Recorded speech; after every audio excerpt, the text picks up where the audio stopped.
just keep it real with me. You know, if you tell me I don't have to pay nobody to perform, and then you double back and be like, oh yeah, well, just send me money. It's like, no, bro, that's not how it works with me, bro. You're very lucky that my name is already out there and I've already committed. If I wasn't committed, I wouldn't have done it, you know? Because I'm not like that. If I give somebody my word, that's my word. It's just the fact that I feel like I'm getting fucking bamboozled is a real problem in me. Whenever I feel like I'm being taken advantage of, that's when you're really gonna see the other side of the Gemini. And it's your boy Big Cerbavelli, not fucking with none of these fake ass janky promoters, bruh. Le finesse is real out here, bruh. Mad Max was the turnout of my lifestyle. Smoking green, blowing white clouds to build the blue skies. Conversating with the gods by my wildflower to let them know that it's the gods hour. This love's the never-ending saga. Gods by my wildflower to let them know that it's the gods hour. This love's the never-ending saga. Gods by my wildflower to let them know that it's the gods hour. This love's the never-ending saga. Gods by my wildflower to let them know that it's the gods hour. This love's the never-ending saga. Walk through the sands of times like Gara. On the other side of that gad is karma. You wet Prada, the devil like inside your box now. While the angels fly over my headstone.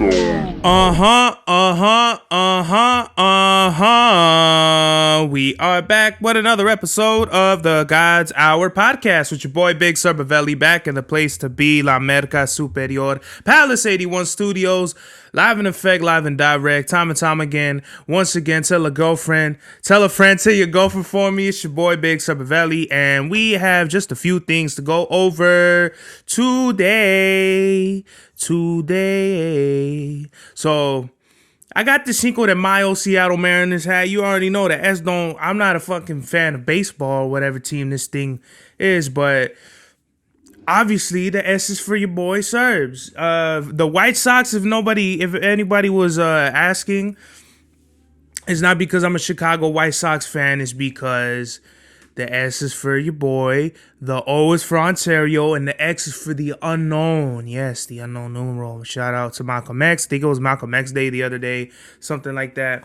So right off the bat, I want to start the program off with Resident Evil 4. So I don't know if I talked about this, but I played Resident Evil 4 for the GameCube, and really any shooting game, playing any shooting game for the GameCube is kind of like playing hopscotch with one fucking foot or something like that.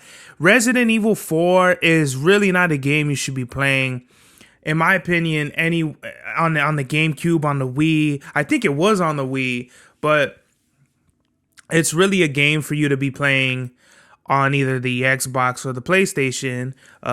That's no plug to them. It's just kind of like the truth. With Resident Evil 4, it's a really dope game. It's like, it's not a zombie game. It's kind of like, is House of the Dead, are they zombies? I don't know. I don't remember, but I feel like I didn't fully appreciate Resident Evil 4 because as a kid, I never understood really how to play the game because it's not a game like Call of Duty or something where it's like bang bang, you shoot them up and then you like that's all you do. No, it's kind of more of like a strategy to where, you know, it gives you kind of an idea of how many enemies you have, what kind of enemies they are, and the challenges in between that. It's not a game where you have rapid fire, you have unlimited bullets and all that. It's actually kind of almost somewhere in between a survival game and a zombie game. And that's pretty much how I would base it in that category. If you're not familiar with if you know what I'm talking about, Resident Evil 4, then obviously, yeah. But I grew up on Resident Evil 4, playing it on the GameCube, and I never beat the game. I remember my uncle playing it and me playing fucking with him, like, as he went along. But there's certain parts of Resident Evil 4 where I'm like, I don't even remember playing this as a kid because I didn't. I never beat the river monster thing. I don't know what they call that. the lizard, the big lizard that you kill with. Well, you don't even kill it; it just like swims away. It had too much of the harpoons in his face. It's a really good game, yo. As a kid, I don't really remember too much about it, but now I'm like, oh, okay, I could see the hype. Cause at first I'm like, I don't like this game. I don't like how slow it is. I don't like how you have to be real conservative with the ammo. But playing it more, I'm like, I actually like that. I like that it's different from all these other shooters to where you have to pick your shots carefully. You have to hit these fools in the head. You have to come up with these hit and run guerrilla tactic strategies. You gotta conserve. Like, you gotta just think about it in a way like how you're gonna survive. You gotta conserve your ammo. You gotta use the handgun most of the time because that's the most ample ammo out there. You gotta have herbs and stuff so you could max out your health. It's a really great game, and I'm on chapter 2, so I don't know how many chapters there are. I would assume there's 4, so I guess I'm like a quarter of the way through the game or something like that, and I really enjoy it. I really enjoy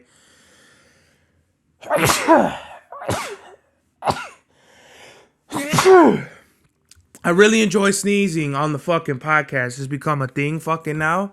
Sneezing in the fucking podcast. There's shit in the fucking air molecules tickling my nose hairs. It's just a really good game. So I just really enjoy the whole. It's just a great game. I can't even really put it in words or describe it anymore without kind of being a geek about it. It's just a really dope game. You know, it's a third person. You're like a cop looking for this chick in a town full of fucking mutant zombie things, and more. You start to learn more about like why the stuff happened and the lore about it, and you get injected with the virus, so you're gonna become a zombie. So you got to look for a cure. It's just a dope game. I really like the story. It's one of those games where you don't really need to play the other games. It's kind of like a standalone, although you can play the other games and it will kind of give you a better idea of who the characters are and what's going on. But it already fills it in for you in the game. Like, it tells you like what happened before and what's going on now. So yeah, Resident Evil is a good game. Just so far, I'll give it like a solid. Like, for the time, bro, like Resident Evil 4 came out like 03, 04, something like that. Probably for its time, it was probably like a 9 out of 10 game or something.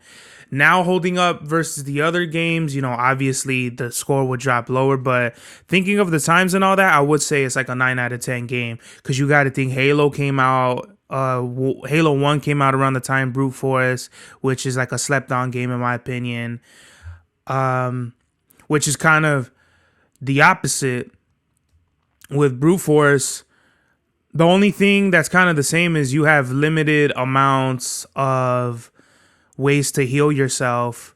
But Brute Force is a hard fucking game. Even if you do play it on like normal or easy, there's times where you're gonna die, definitely. Like, unless you plan it to a T, you're gonna die at some point. You're gonna be next to a fucking oil barrel and you're gonna get shot next to it and it's gonna explode and you're gonna die. And the whole object of Brute Force is kind of like, if you do want to have the highest scores and all that, you can't die. You got to complete all the secondary objectives.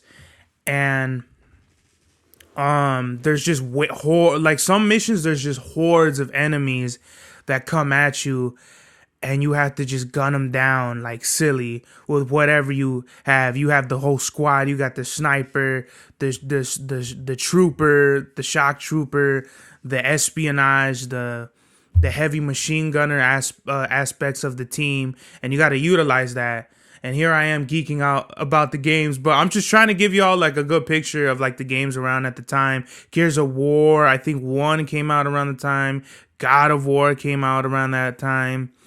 Call of Duty, but not the Call of Duty everyone knows now. It's the primitive Call of Duty where it kind of, you play Call of Duty now and it's like, wow, this is like playing a fucking I don't know, what is it? It's like playing Tetris or something compared to like the new Call of Duties that are out now. It's like so silly to be playing Call of Duty 1 when like fucking Call of Duty 20 is out, you know? I had a I had a photo shoot with Ray. Shout out to Creatively Ray. We went to Riverside over the weekend, and I should have like looked up the area where we could have went, but we'll do it next time. This time we were in downtown Riverside, and there was like a mural. Those pictures will be up soon, if they're not already by the time you see it. But there was like a mural.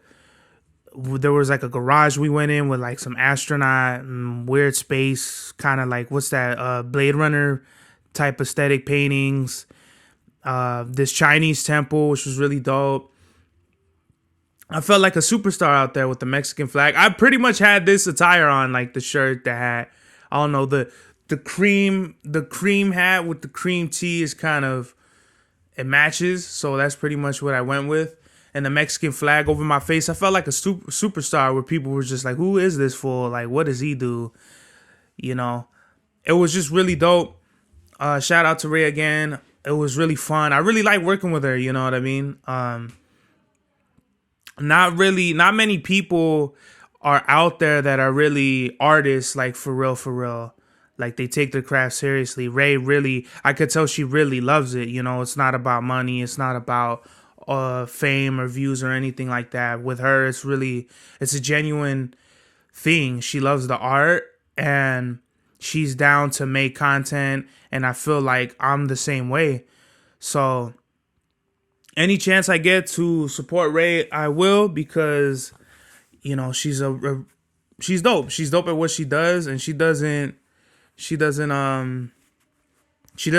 There ain't no slacking in her Mac, and she gets her content done the way she wants to do it, and it's really dope. I really appreciate Ray, and because there's not too many artists out here that take their craft seriously. It's always like, oh yeah, we're gonna link up, we're gonna do this and that, and then they don't fall through, which I think is lame. Like that makes me like look at you a certain way. Like you're not dependable. I don't like undependable people, whatever the fuck you say it. You know, like if you're gonna say we're gonna do something, let's do it.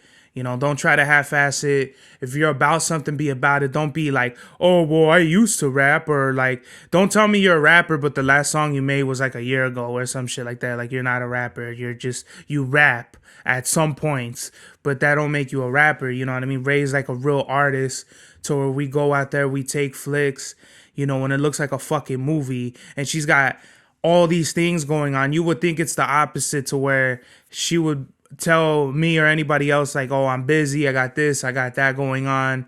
No, it's kind of like the busier the better, in my opinion. With hers, she's out here, she's doing many things, she's got her hands in different whatever fucking baskets of creativity, and she gets it done, and I really commemorate that anytime I see a real artist out here doing real moves and is making it happen the way they want to do it. I really got to salute and commend that, because there's not that many artists out here doing that. I could name a few people, you know, that I know, you know, like shout out to the homies Noah James, A Brook, a lot of upcoming artists out here that are just making moves and doing it the way they want to do it. And just because I'm not part of their creative process, or like we don't do songs, like that don't mean I don't have to recognize that, or I could like disrespect that in any way. It's like the bros and gals are out here. The bros and the what's the feminine version of a bro? Sister. The brothers and the sisters are out here. They're making it happen. So shout out to everybody. So we'll get those flicks out there soon. And just speaking of like real artists, man, I said on one of the podcasts that I wasn't gonna be driving to like anywhere else to do shows except for maybe LA. So when I get an opportunity to do a show in LA by somebody, I'm like, okay, let's do it. This sounds like real cool, right? Here's the thing with janky promoters. So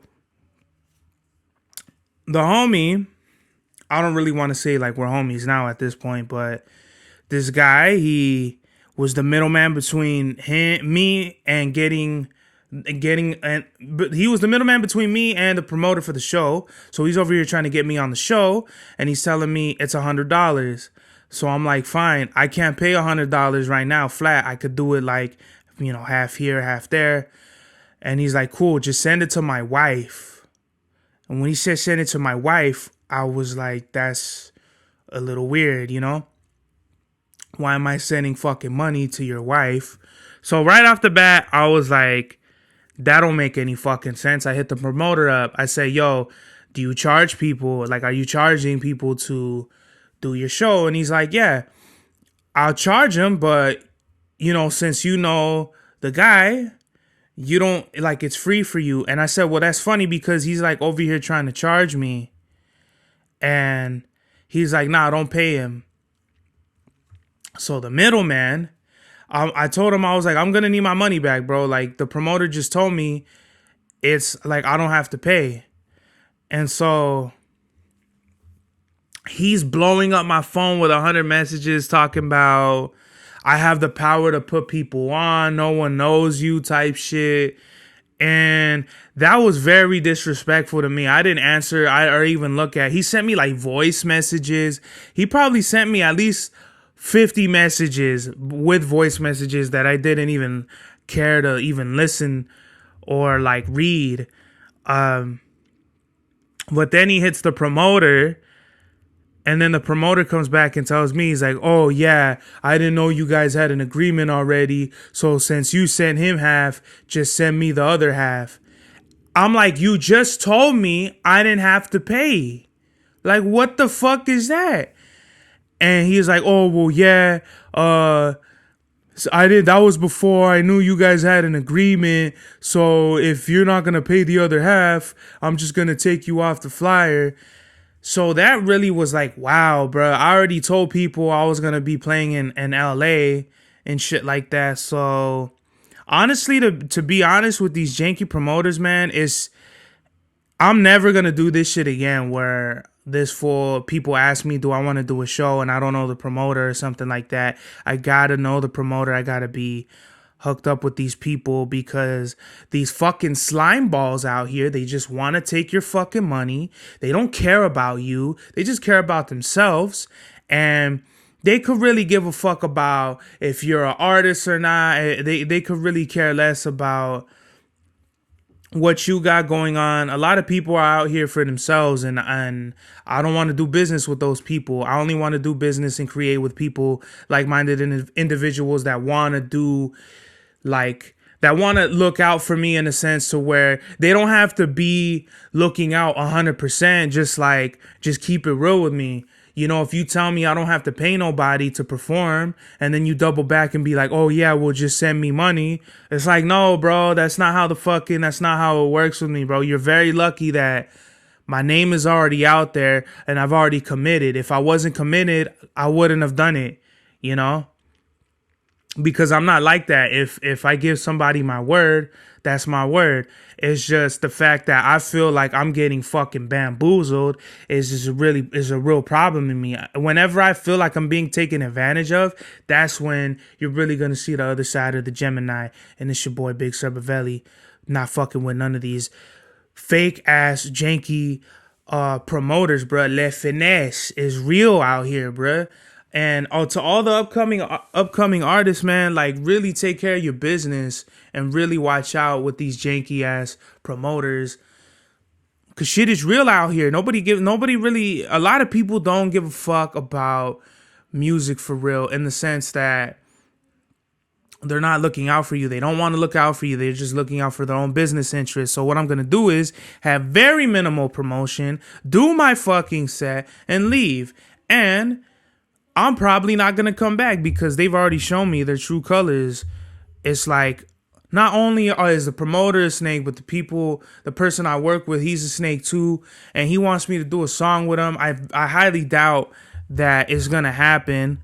But if it does happen, I really, like, I might do a song with him and that's it. But for right now, it just left a bitter taste in my mouth because people tell you all this bullshit. Oh, we're homies. Oh, we're homies for life and fucking we're Boy Scouts and all this bullshit. But when it comes down to it, they're snaky as fuck. And he's like, "Oh, I don't want you to take it personal, like this is business." And it's like, "No, this ain't business. This is bullshit. This is like some snake shit."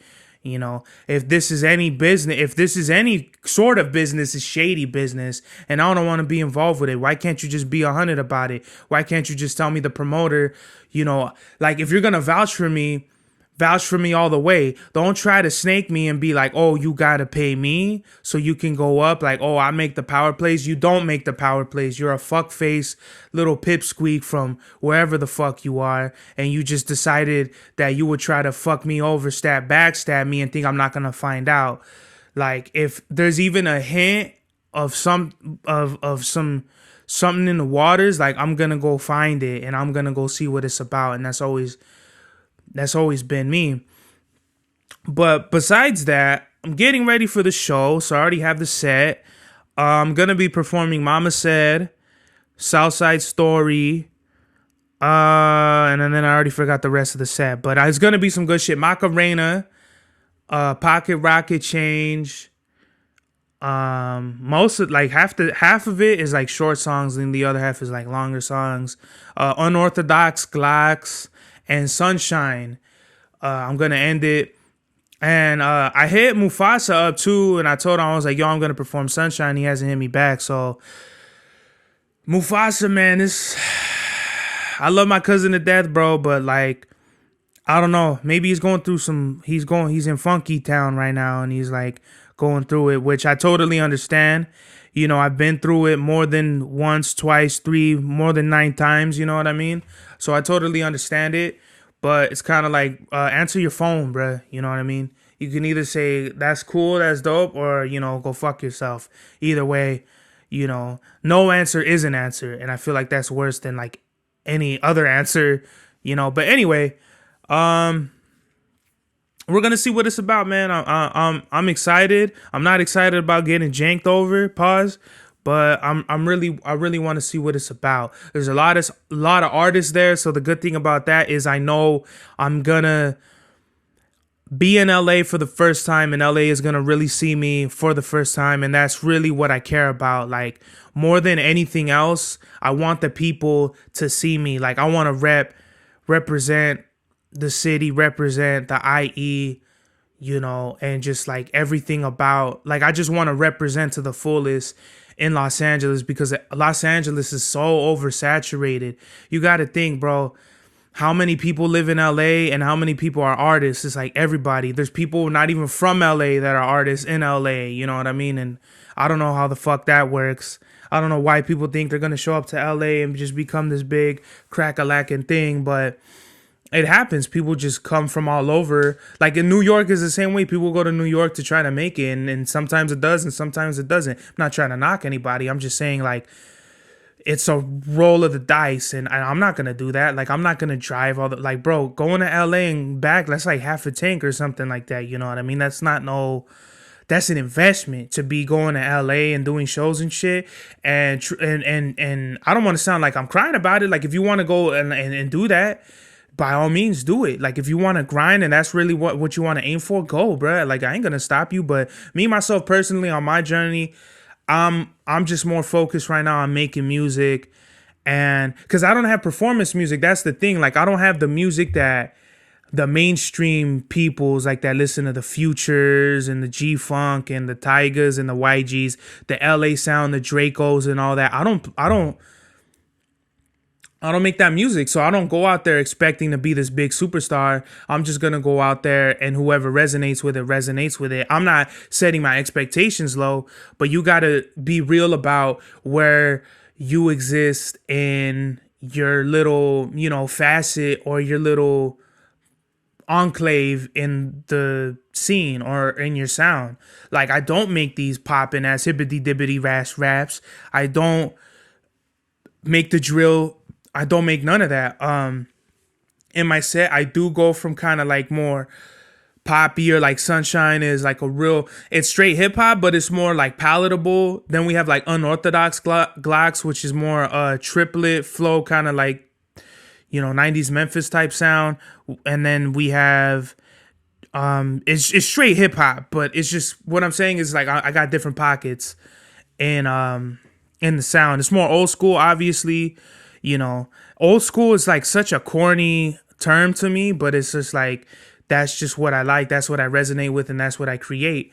And like whatever, I don't need all the fans in the world. I just need all the fans that love and want to love and support me for me being me, not because I want to make what everyone else is making. And that's my whole thing. I think I do have one song, like I said, like it's like a Playboy Cardi type shit, but it doesn't, to be honest, it didn't really do nothing for me. Like I made the song and I was just kind of like, whatever about it. I didn't really care too much for it, in that like, oh, fucking yeah, I'm gonna be a big superstar. Like, no, like if I don't feel nothing in my soul about it, then I could just care less about the making music like that. So I'm getting ready for the shows. June 9th, I got one. If this will probably be like around the time. So if I haven't performed already, June 9th, I'm gonna be performing like right by Venice Beach, like down the street. It's called Art Bar. And then August 25th, I am performing in Fullerton, California. That's like by Anaheim. That's like another fucking, it's a shorter distance away, but like it's still kind of far to me, because you're going like more south and shit, like by Disneyland. I might as well just go to Disneyland for the day and fucking take pictures with Goofy and then go do the show.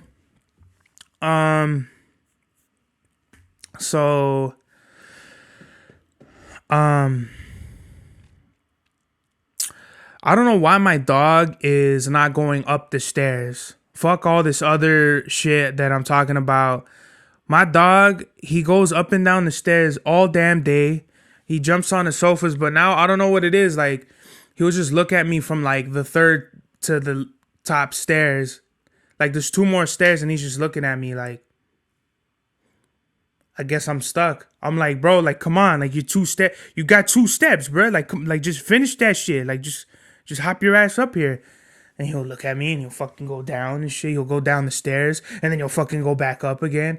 And he'll stop like at that 3rd step. And I'm like, bro, you've got to be shitting me. Like, come on. Like, come here. Like, I got to lay down and I got to coerce him into like, coming into my arms and shit. Pause.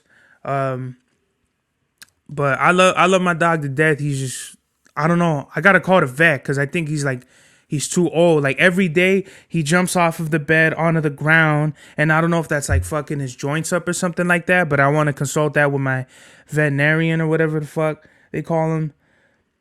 I'm just really worried that my dog, like, maybe he has like some sort of pain or something. I don't know how dogs, like, they describe pain, like how dogs, they tell you how they're in pain or something like that. But that's really been something I've been thinking about for a year now. And I was thinking about getting him like some stairs for the bed, but I'm like, if his fucking bones hurt, wouldn't it hurt to go up? Like, wouldn't I have to pick him up and shit? Like, there's probably going to be a point to where he's going to have to sleep on the floor and not on my bed so he doesn't jump.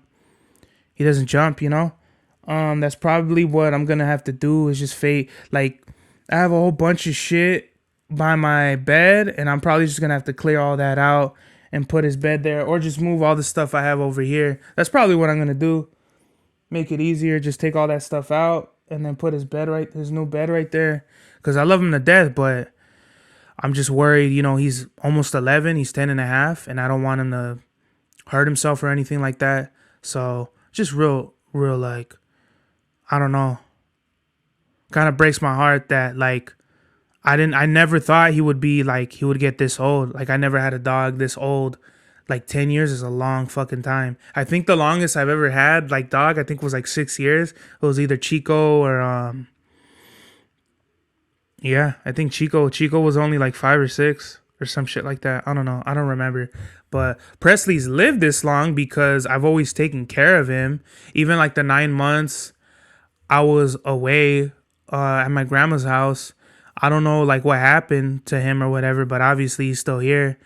I take care of him. He's been like my best friend. Like I don't have friends. Like I like to say like I don't. I mean, and not that I like to say like, oh yeah, I don't have any friends, but like it's, you know, I take friends like very seriously, you know? Like friends isn't we're not friends because we went out to eat one time or some shit like that. You know, we're like if we're friends, that means like you actually went, like you were there for me and you've been through like my darkest hours or whatever. No one's ever done that for me. No one's ever been fucking like understanding or like even try to go through like my trauma with me or anything like that. Presley's the only one who has. So he's my best friend. And friend is a very strong word that people just throw around. But not me. He's my friend to the death. Like I'll love him forever. And Presley,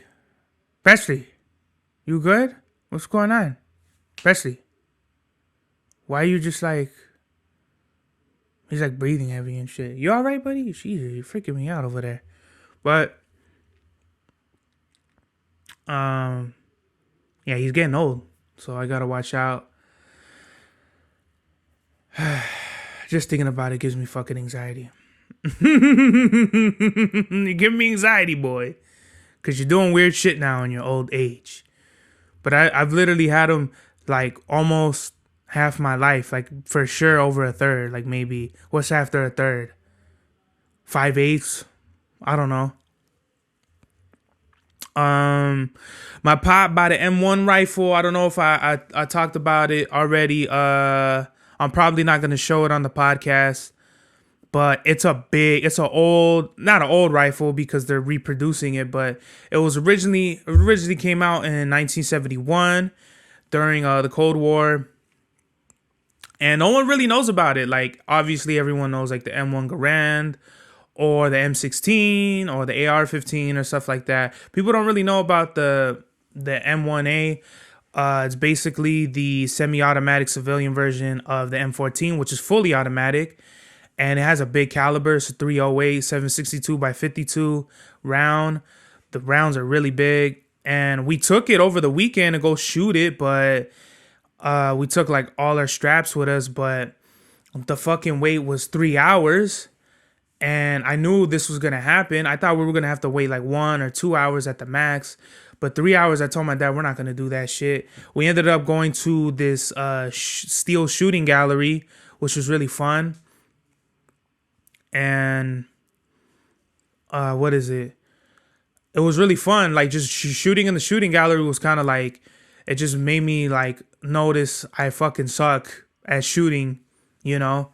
It's easy to put a paper target and to just, you know, shoot whatever. And you're like, oh, in the course of a day, I shot this many rounds. But let's keep it real. If you hit the target 50 times and you had 1,000 rounds of ammunition, that's like what, 5%? That's a piss poor accuracy right there.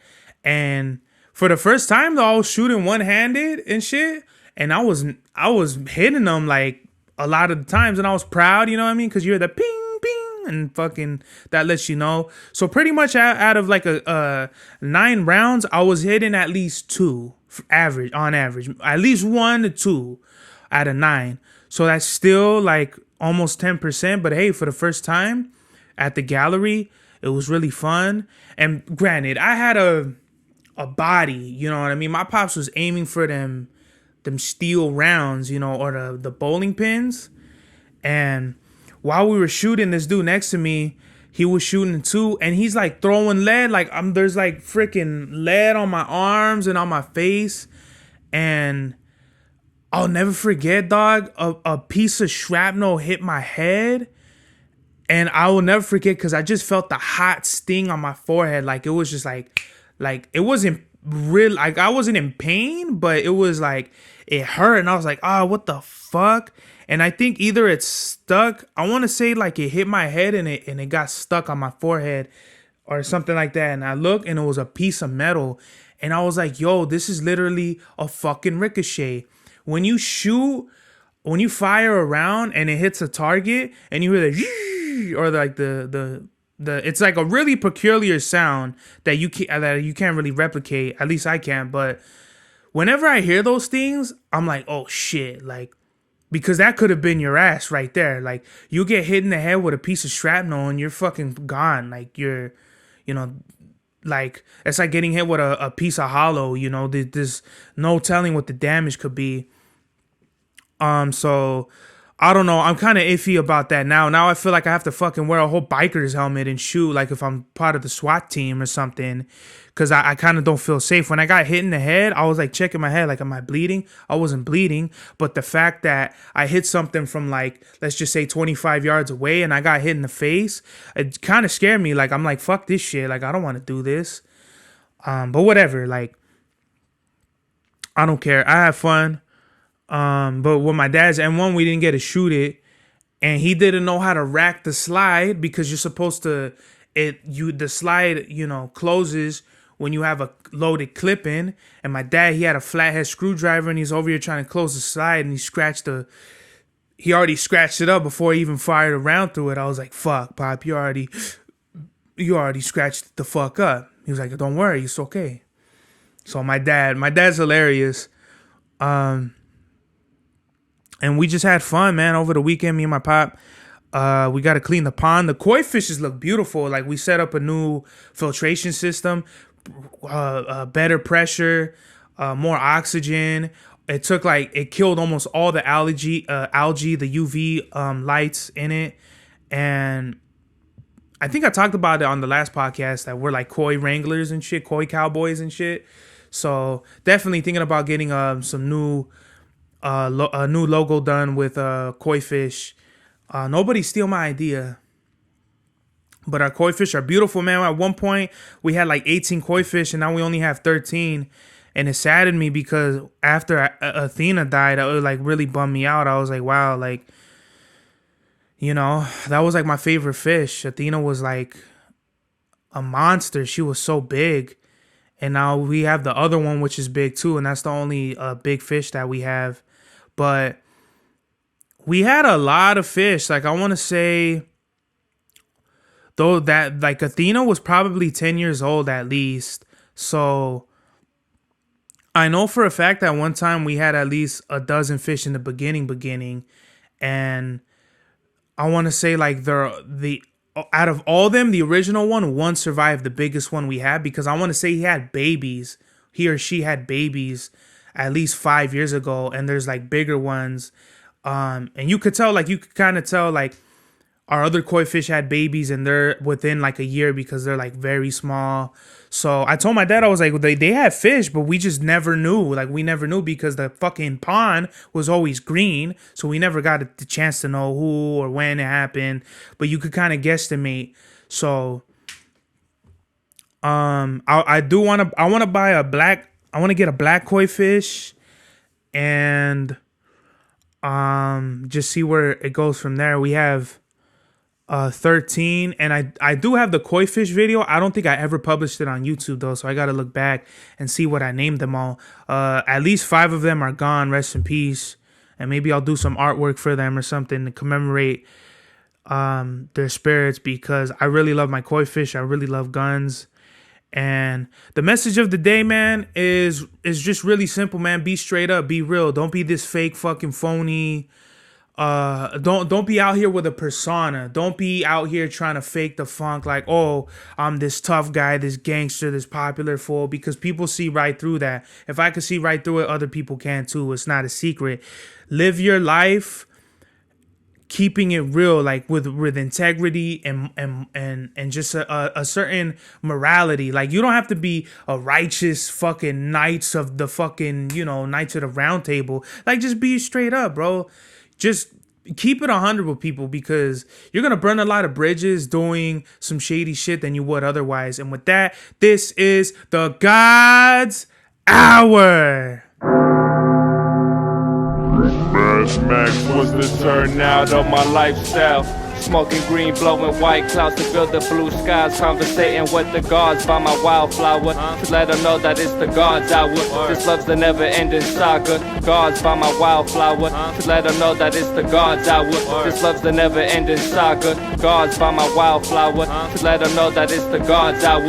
This love's the never-ending saga. Gods by my wildflower, to let them know that it's the God's hour. This love's the never-ending saga. Walk through the sands of times like Gara. On the other side of that gad is karma. You wet Prada, the devil like inside your box now. While the angels fly over my headstone.